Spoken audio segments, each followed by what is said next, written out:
This is Unfragmented, inspired by Colossians. For by him were all things created, that are in heaven and that are in earth, visible and invisible, whether they be thrones or dominions or principalities or powers. All things were created by him and for him. And he is before all things, and by him all things consist. Join our book club as we pursue a more consistent Christian life. All right, welcome to Unfragmented. Today is November 15, 2023. I'm Kevin Novak, and I'm joined by Lee Bortons, Michelle Knapp, and Tara Laird. Emma Bortons is our producer, and last week we continued our discussion of Greg Koukl's book, Tactics, a game plan for discussing your Christian convictions. And we learned that leading questions can be used to turn the tables on someone and get them thinking about what they really think. We learned that the goal is to ask contemplative questions, not to give impulsive zingers. And if you are puzzled by what someone says, just ask a question. You can go to Lee Borton's YouTube page or channel for the archived episodes and listen to the prior episodes for this month, but also for the books that we've discussed in previous months. And we're going to continue our discussion of Tactics. It's a very helpful book, and it's challenging. I mentioned before Greg Bonson's book called Always Ready, and the audios. This is a very practical version of that, although not based on that book, but a very practical version, very helpful, and just asking people basic questions about what they think, and by asking questions, pointing out generally inconsistencies in their worldview.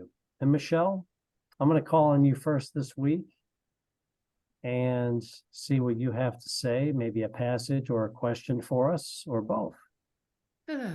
Well, it's not that I can't figure out what to even start with, and I don't know why, because usually I'll read it and then I'll go back, and then I don't know about you guys, but usually it's when I'm in the shower washing my hair or brushing my teeth, something will just all of a sudden pop into my head.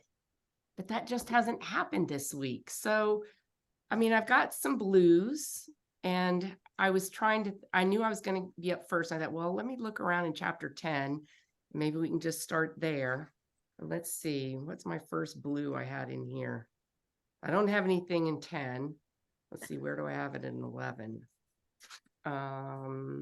Nope, nothing in 11. I might have been driving in the car when I read those.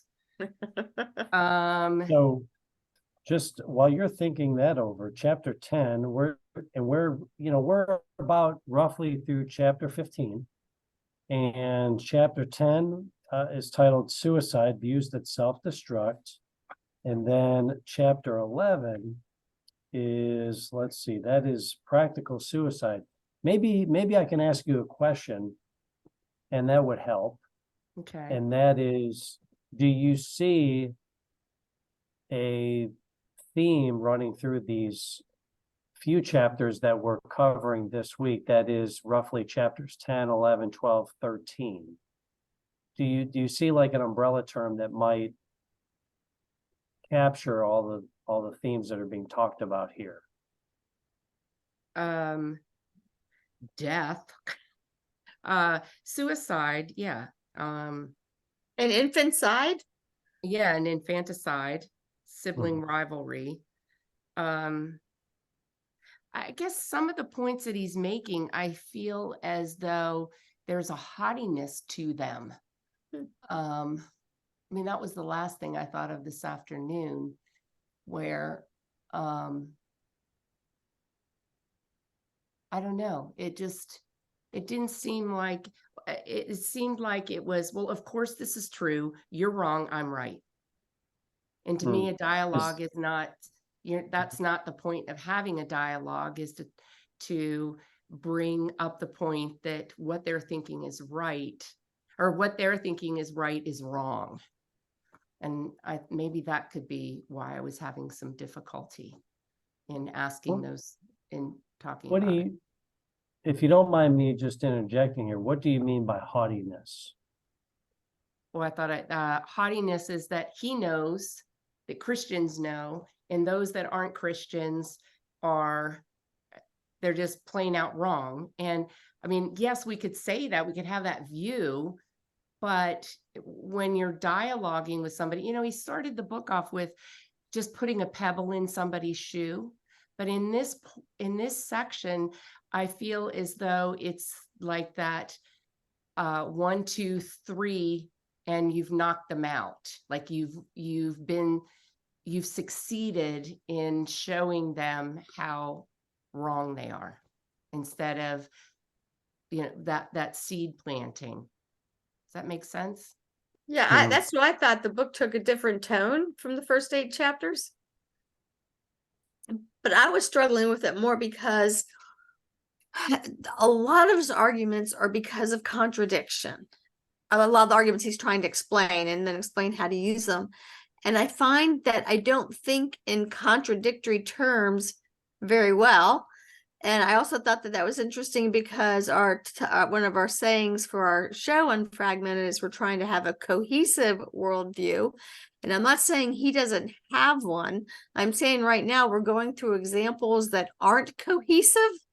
And I'm struggling with applying them. And I'm almost sometimes struggling with what did he just say? So I'm having to reread things many times. Well, Yeah. and when I was asking about an umbrella or a theme, that's really what I was after. And I wrote down the word inconsistency. So I think a few of these chapters are about that. That is inconsistency and trying to point out the inconsistency in someone else's worldview. And in chapter 13, taking the roof off, he starts to get into that a little more. And he talks about taking someone else's worldview for a test drive. And that's one of the things that Greg Bonson was big on. And obviously C.S. Lewis is mentioned in any good book about apologetics, and stepping into that person's worldview and exposing not just the weaknesses, but the inconsistencies. And I think that's kind of where I was headed. Lee, I don't know if you used the word inconsistency. You used a similar word, right?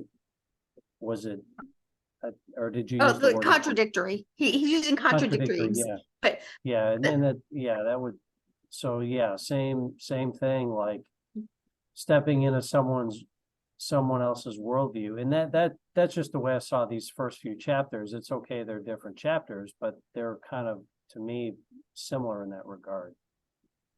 what'd you think, Tara? Were these middle chapters just easy for you to read, or? Muted. Tara, you're muted. Say your dog's still killing your cat. Sorry, I'm sorry. No, I think that a point can be made when you provide a contradiction. It can still make for a tense discussion. And I felt like the earlier chapters was more casual. And so, yes, I'm like having to reread the arguments too, because they're not, I mean, I'm going back to my challenge B logic and my challenge 1 logic and trying to remember the different fallacies. And so I think it's been a struggle too. So yeah, I would agree with that. Because I feel like I don't always think of what's wrong with the thinking. I'm not there yet, like to break down an argument in a conversation and on the spot, I guess. I'd be thinking about it later in the shower, Michelle, like, Yeah. what could I have said? But it'd be better for me to do it in the moment. The first few chapters when he's talking about the Columbo examples and giving us the 3 questions, and Kevin, you did an amazing job opening us tonight and summarizing what the book's been talking about. Those I was able to grasp really easily. But when I was going through some of these contradictions, he'd say it's obvious, and I'd go, not to me. And I'd have to go back and reread it. And it's not that he was ever wrong. But Michelle, I wonder if maybe the haughtiness is only because it's like it was so the book was kind towards people, and then it's like boom, boom, boom. These are the arguments you should learn, Mm-hmm. and it was just all at once, and maybe that's what made it feel more haughty. It's not like they were just drug out through the book or given examples here and there. It was almost like those 3 chapters are a checklist of how to spot a fallacy.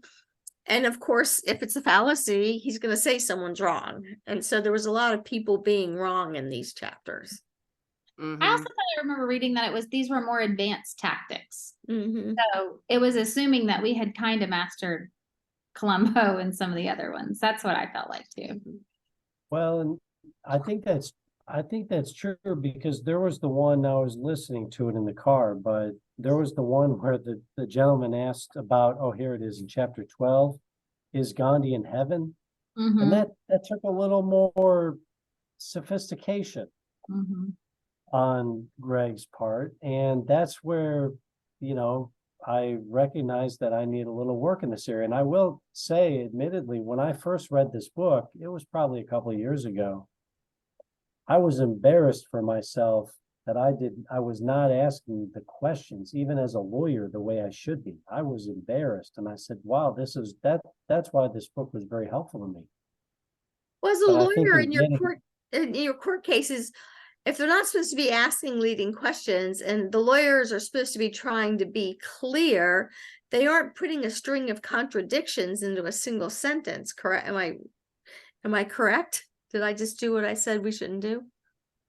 Well, yeah, I mean, and I think when I'm asking a defendant leading questions, I'm fairly limited because and it's true, I'm not supposed to ask a question I don't know the answer to, but there's this video you can watch. It's a relatively short video, and if you don't want to watch it, that's fine, but it's on YouTube and it's about leading questions. And it's called the Scooby-Doo moment. And it relates to lawyers where, at the end of Scooby-Doo, where the guy always admits, like, yeah, if it wasn't for you rotten kids, I would have gotten away with it, and here's what I did.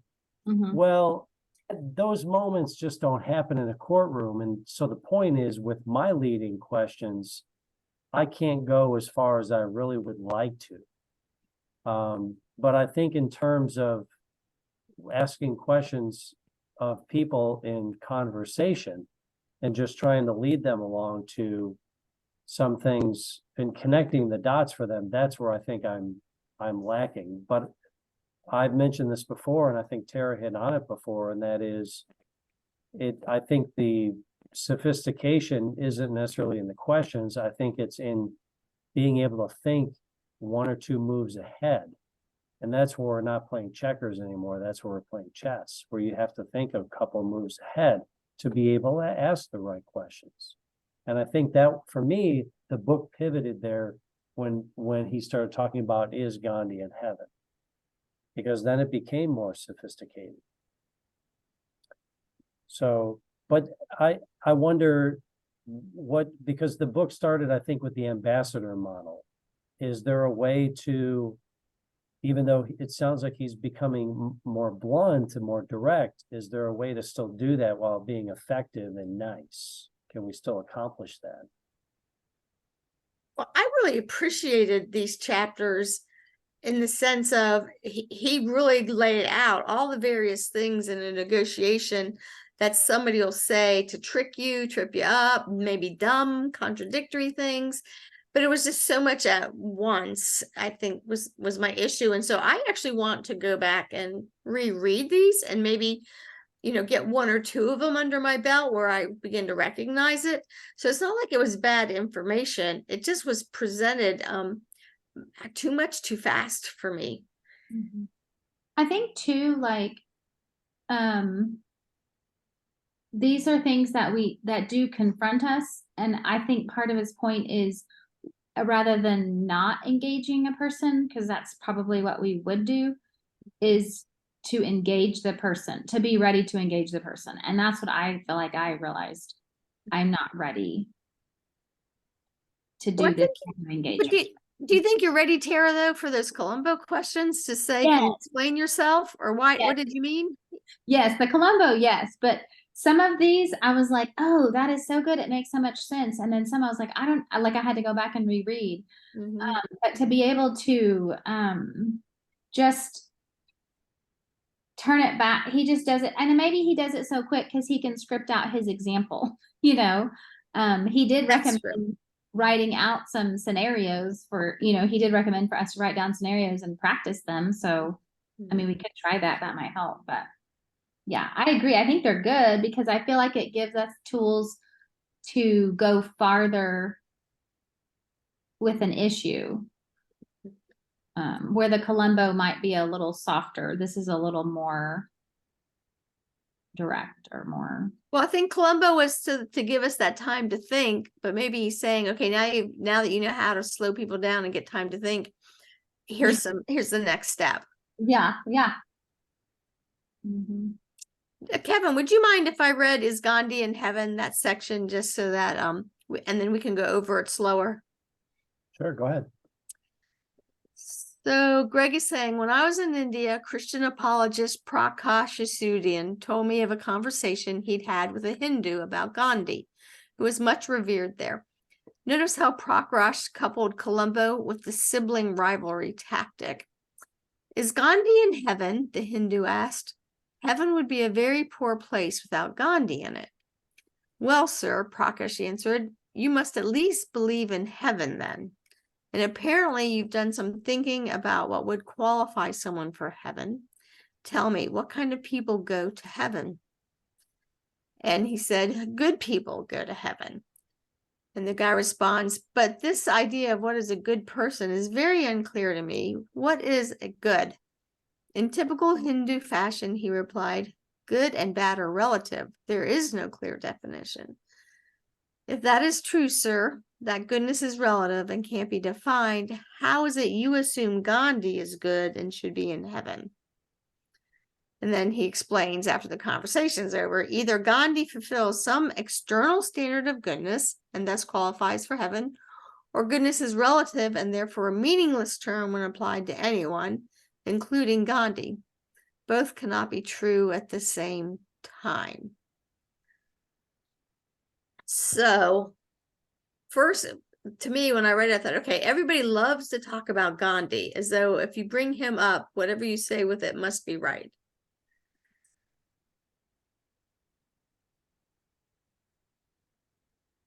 Then he talks about good people going to heaven because Gandhi must be good.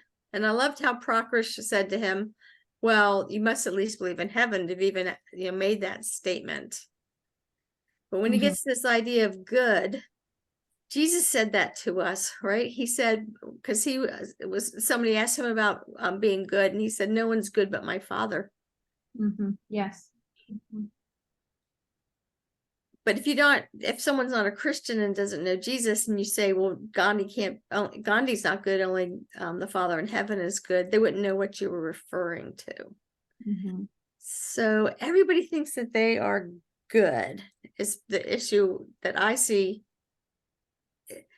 So to me, when I read through this example, I think, okay, so the next time I hear the word good, I'm going to listen to that or think about how they're using the word good. Because I'll never hear this exact argument, right? But I got to be ready for good people go to heaven arguments. Yes. Yeah. So did you make anything else out of that? Well, what I was impressed by was how Prakash immediately identified how the Hindu, I think if I have their parties correct, their names correct, how the Hindu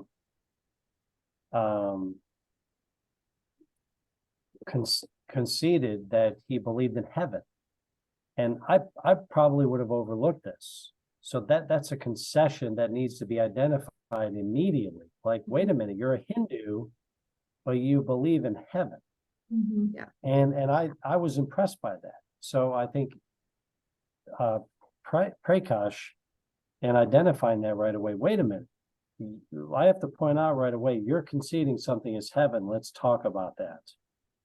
And one of the things that I learned from Greg Bonson was that I think oftentimes we take for granted as Christians that other people think like us. Because we're used to thinking of, I know I do. I think people think like me all the time. I'm always projecting like they think like me. But I can't take that for granted. And Lee, like you were pointing out, we have to point out to people, wait a minute, you used the word good. What do you mean by that?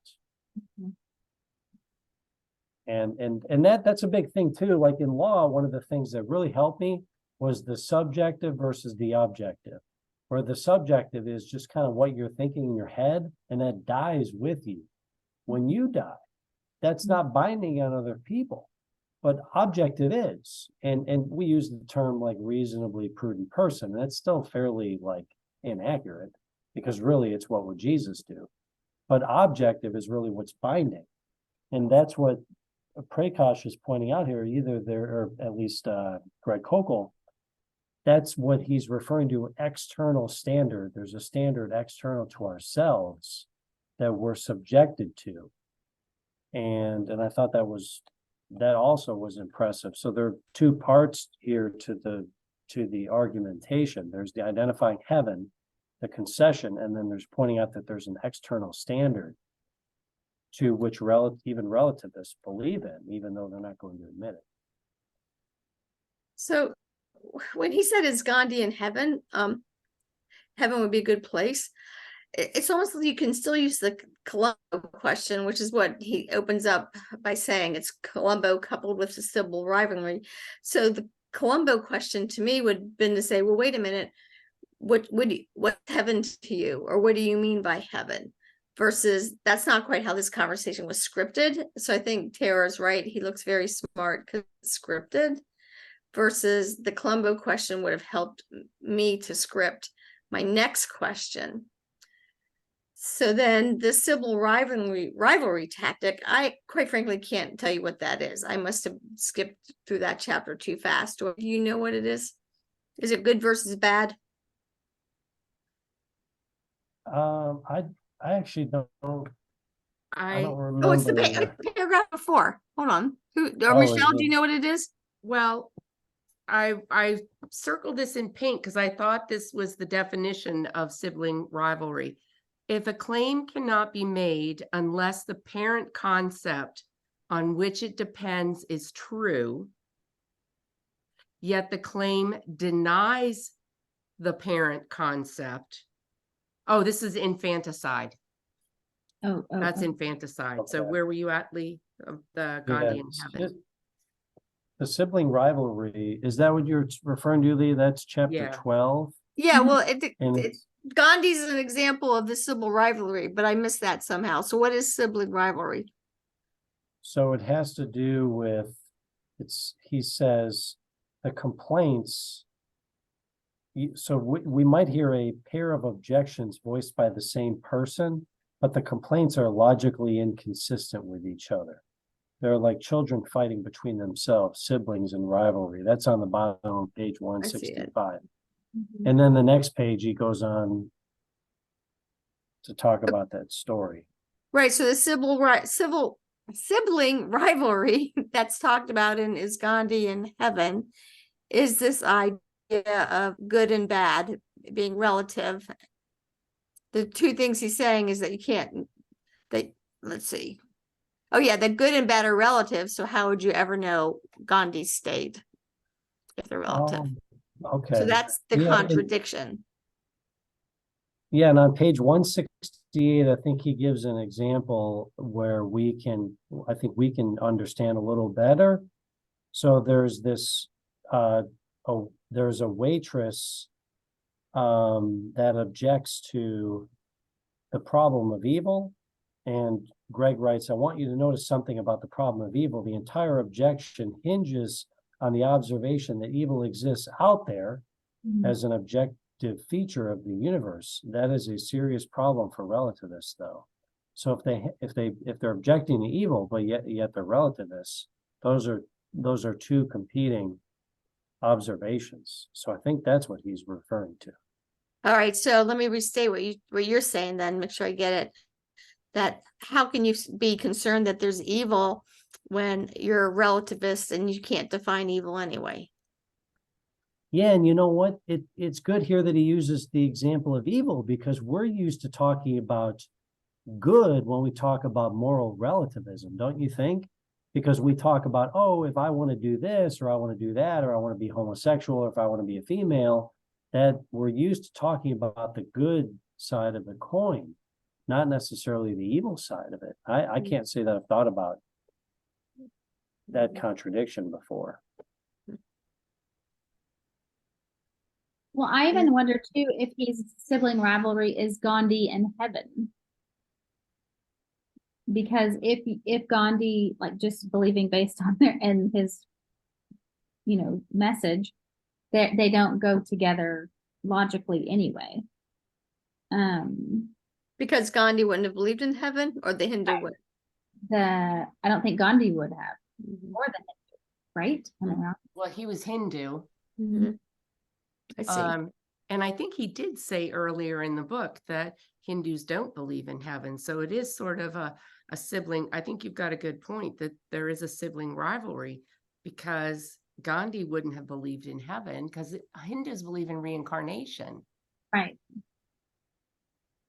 So one time, a woman I was having a conversation with, and I didn't know her, we were in a meeting and I just sat near her. She said, and she wasn't a Christian, and she made the comment about there were so many Christians at this meeting. And I said, so you don't go to church? And she said, oh, I stand with Gandhi, which, immediately set you up. She says, I stand with Gandhi when he said, I would be a Christian if it wasn't for all the Christians. And I looked at her and I said, well, hold on a second. I've asked you to follow Lee Borton's. I'm asking you to follow Christ. And she just looked at me and said, I never thought about that. I said, don't follow us Christians, follow the Lord. So Gandhi's been thrown at me many, many times by unbelievers. He's very popular in the secular world. You better write some scripts. One time my a good friend was swimming with me at the lake, and he was really upset about some things, and he was seeking Christianity, but he wasn't like super active. He would come and just talk to me about it sometimes. And he said to me how upset he was about just people in general and why couldn't they be good. And I said to him, so do you think that you are a good man, that you're better than these people that you've been telling me this story about? And he said, you know what? I do think I am a good man, and I do think I am better than them. And I said, okay, so what if you then compared yourself to, say, Jesus? Then what would you say about being a good man? And he just looked at me and he said, Lee, you just make everything hard, don't you? So every now and then I get some zingers. So what happened to him? Has he come any further? Well, I was swimming. A friend was swimming with us who he respected, and he looked at her and he said to her, do you agree with Lee? And she looked at him and said, yeah, Lee's right. So to this day, no, he's not given his life to Christ, but I know over the last 6 years, it's been a struggle, and he asks questions still. Yeah. So the thing is, he's in academia, and that elite wokeism, boy, it's so hard for them to escape. I think something too that's been brought to my attention is people will, I think, more quickly recognize that there is a power of evil, like not necessarily Christians, like we don't. I think world, like unsaved people, understand that there is evil, and they don't think about the possibility of there being this power of good. And so they kind of walk around. I mean, once they recognize the power of evil and then you start thinking logically, then they start thinking, oh, well, then there must be good too. So. Well, isn't that why statism is so big? Is that something bad happens and then the attitude is, well, somebody's got to do something about it. right? Because of the evil, and they want somebody, they want justice, they want righteousness, they just go to the wrong place. Right. Yeah. Well, Tara, did you have a favorite passage from this? I did. I only got through 13, but I really like I think it's in chapter 13 actually. On the taking the roof off on page 181. I'll just read this little quote. It says, when you start with theism, in the beginning God, these destinations make complete sense. And when you start with materialism, in the beginning, the particles, that route takes you over a cliff of absurdity and despair. And that just kind of hit me because it is the ideas, the universal ideas of goodness or mercy or justice, that you can make sense of if you realize you have God, right? But when you're just focusing on the particulars and leaving God out of the equation, it is not going to result, like you're not going to find hope or clarity. You're going to be in despair and just buying another, just a series of, I guess, deceptions. I hate to say it that way, or maybe lies, but it's just leaving God out, I guess, is the point for me. Where is that? I'm not finding it in the I'm beginning. sorry, it's page 181. And it's kind of There's like a block. it's like a little box kind of around it. It's the end of why reductios work, I Mhm. got it. that section. So that's something I can hang my hat out. In the beginning, God versus in the beginning, particles. That Mhm. one I can remember and I can make good use of. Mhm. Yeah.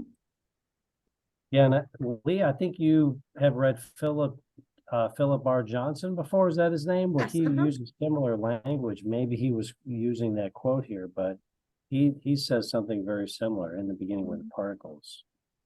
Mm.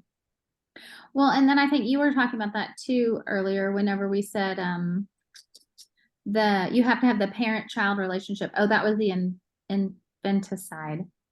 So just recognizing like you have to have God the creator. You just can't have the materials. Like something still brought the materials into existence. You sure would think that would be a clear thought, but apparently it's not. No. One of the things that because I texted with Nicole earlier, one of the things she was wondering it was the idea of engaging people online. And that is, she was wondering, okay, what about the effectiveness of engaging people with these tactics online? What do y'all think of that? Maybe that's preferable. I suppose it depends, like whether it's through email or if it's on Facebook or Twitter, but whether that would be more or less effective. I'm not the one to speak to that. I use email only to send out fun tidbits of information. I'm not email, social media. I don't engage. I don't know where I heard it, but someone probably in my last year's journey of things, but someone had mentioned that if we comment on news articles or like respond in news articles, that more people are hearing and thinking about what you're saying. So I think that might be a good way, like to either ask a question and see if people answer or respond to a statement with a question, like you trying just to let the person reveal the path of their thought, if you will. Mhm. I haven't done it, but they said that's a way to influence without like writing an article. Just ask a good question or make a succinct comment in relation to the article. Right. There's some articles I read that I like to read the comments on more than the articles.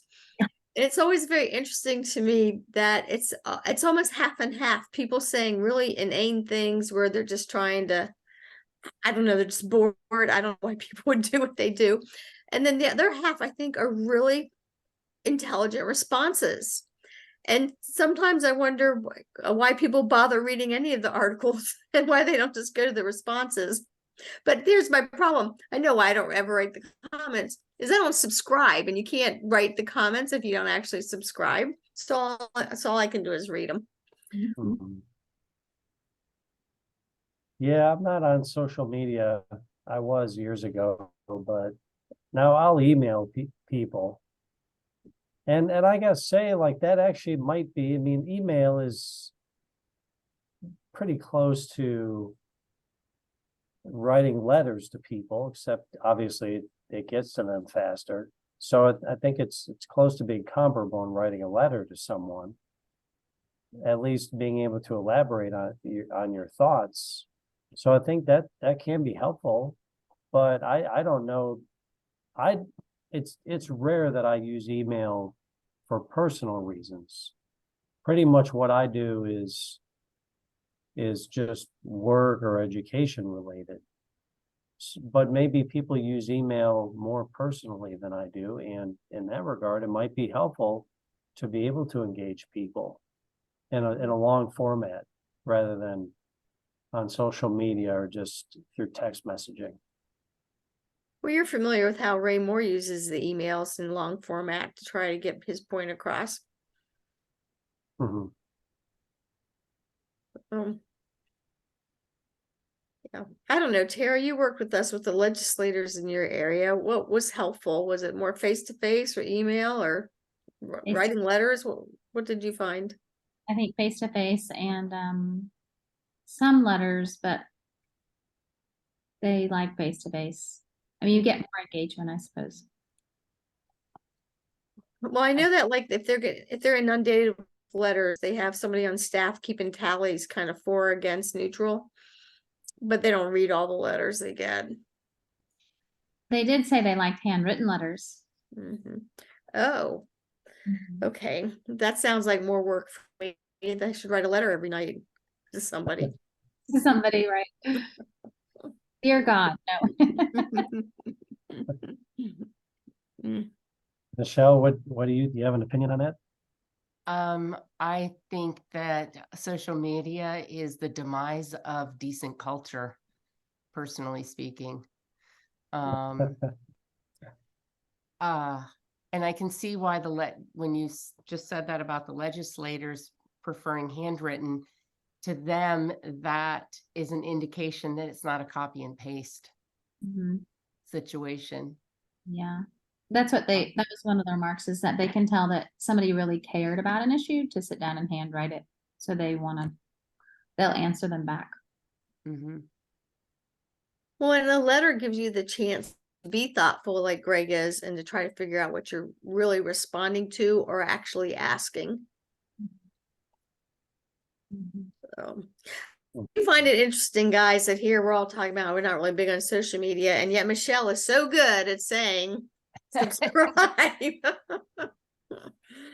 Oh gosh, don't make me laugh or I'm gonna sound like a 6-pack a day smoker, because I'm getting over a cold and oh my goodness. So anyway, don't make me laugh. Okay. All right, well, how about you, Kevin? Was there any more you wanted to talk about? No, I had that I wanted to ask about with regarding what Nicole said about engaging people online. I think what was said here I would agree with. I had notes about inconsistency and then Francis Schaeffer.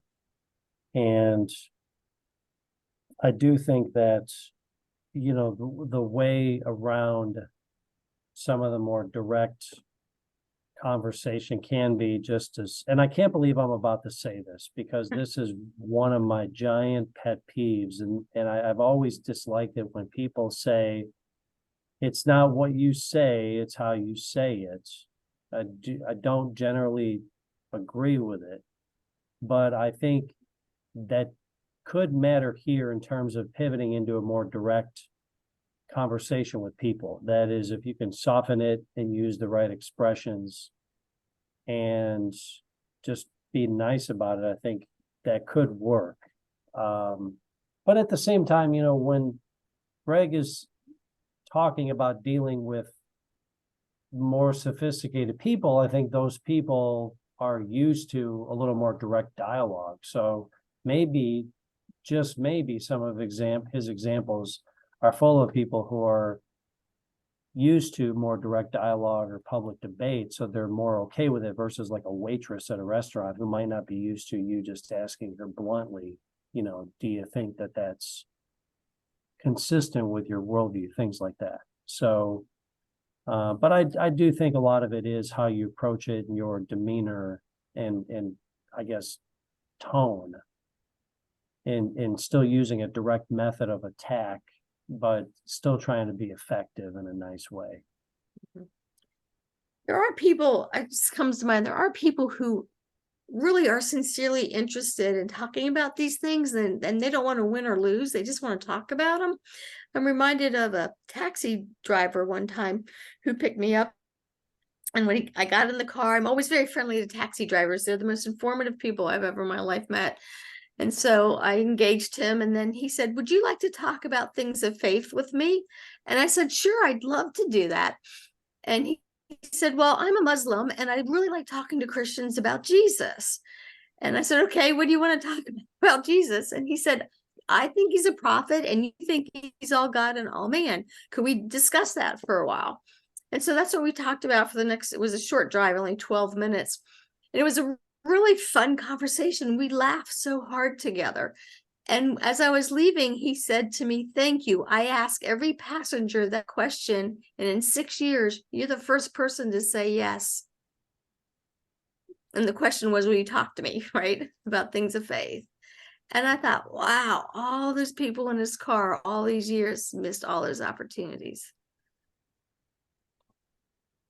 So, but he asked me in such an engaging way. Hmm.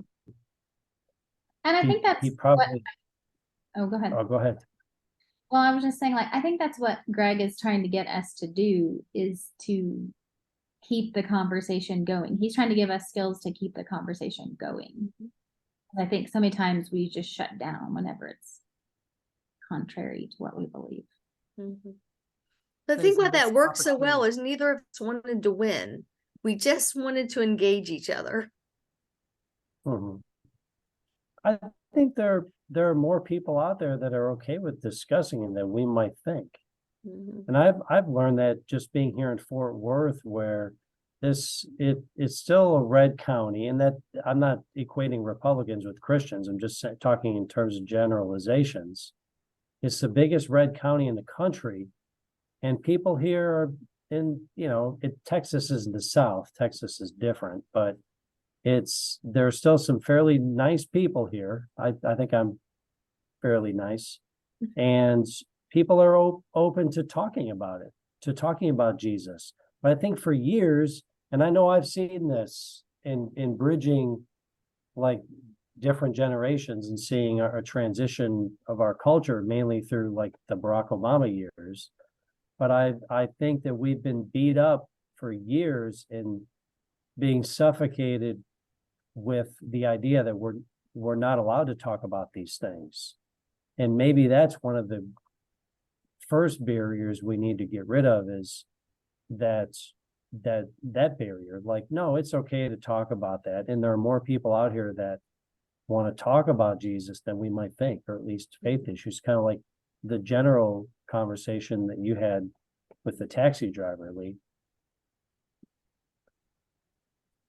So, well, we have just a few minutes left. Any last thoughts before we pack it in for the night? Well, I think there is something to taking these baby steps in conversation with waitresses, with the if you can still find a grocery store that has a checkout clerk, with taxi drivers, with people in, face-to-face service, because they generally are the most friendly people, Mhm. that you can talk to and have general discussions with them. Is that because they're in hospitality or Yeah. retail? They're in the service industry? Yeah. That's a good point. I have toured all over the world, and I always liked when there was a van that was coming to pick us up, whether it was at the hotel or at the venue, to take us either to the venue or back to the hotel. I always liked to jump in the front seat because I like to talk to the driver. Yeah. And I would learn so much stuff about him or her, or the community I was in. Why were they doing what they do? And I mean, I was in probably my early 30s, late 20s, early 30s when I was doing that. And geez, to have that opportunity to do that again would just be wonderful.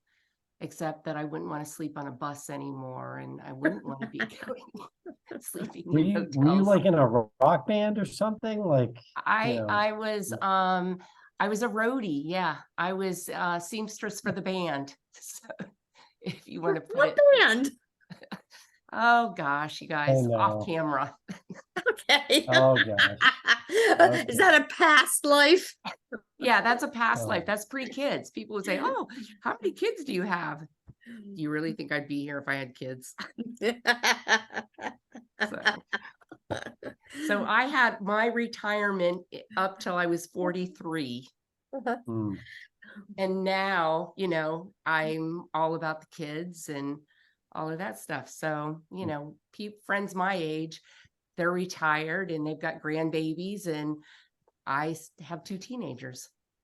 So, yeah. Aren't you Well, blessed? Michelle, I think you and I are pretty close to. I mean, I'm a little behind you in years, but I think we're very similar in that regard. Where I had my fun on the front end, Mhm. and now I've got the kids. But that's just a different kind of fun. So I'm sure you would agree. Anyway, all right. So, hey, you guys, if you like this broadcast or this particular episode, please hit that like and subscribe button so that lots of your friends can see it, and you all can see that we have little trials when we start reading books, and it's okay, because I came into this going, oh, I'm such a loser. And then it seems like I wasn't the only one. Y'all are losers too. No, I'm kidding. Such a dork. That's good, because that's a good segue into me praying for all of us, because we need it. So, okay. Yeah. All right.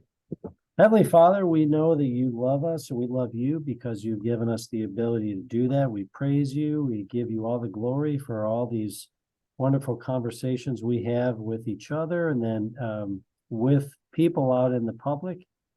And we just thank you for that opportunity, those little ways every day that we can make a difference for Christ and your kingdom. I do pray that we can continue to learn and continue to be effective, even after we've read this book, where we can make progress in just talking to people. We know that your son just walked around for years and just talked to people. And we know that if he can do it, we can do it. And we thank you for Greg Koukl and his wonderful intelligence that you've given to him, and that we can share in that intelligence.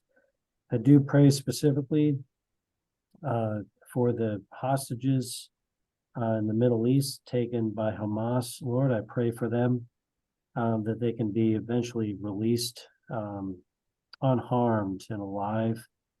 And I do pray for these terrorists, that they can recognize their evil ways and repent and turn to you. I pray generally for Muslims and Jews, that they too can recognize who your son is, he's the savior, and all things point to him, whether we're talking about logic or justice or just goodness, that all things are in him, and those are treasures that we can take part in, even in this temporal realm.